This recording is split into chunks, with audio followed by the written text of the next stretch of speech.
What's up mga lods? Natay gibugno karon Yamaha FZ1000 nagbaklas ta sa kuan kanang water pump. Ya, kurteng kutiha, grabe. Guba tong naong. Ang problema ni kay nagsagol ang oil ug ang coolant nahimong tsuko na gatas. So mao to mga lods no. Ang iyang water pump kuyog sa oil pump. Ya na nakabutang sa sud sa engine case. Nasa ilawom dira. So ate balhin dispikas. Mao ni ang hitabo mga idol no. Water pump ng atong tuyo pero semi overhaul ta. Grabe daghang kig baklason. Tingin kutiha. Medyo baklason kay namri na connect ang kuan.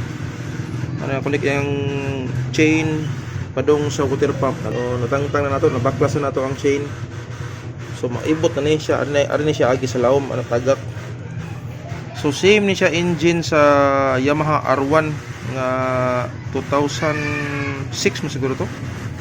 Hantod sa 2013. So mo ni natangtang na nato ang oil strainer.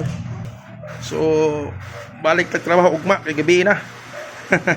Nya mao na to mga lods. Tangtangon na to ang water pump kuyog sa oil pump. Grabe ha.